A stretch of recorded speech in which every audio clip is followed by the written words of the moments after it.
init naman. Hindi ko na malaya na ako'y naiinitan ng sikat ng araw.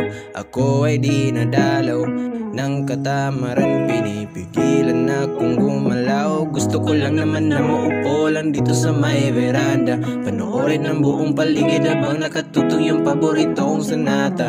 Handa na ang almusal, ngunit ipagpaliban ko muna. Bahala na lang na malipasan ng gutom, basta gusto ko chilang muna. Heto na naman, walang pakialam kung ano nangyayari sa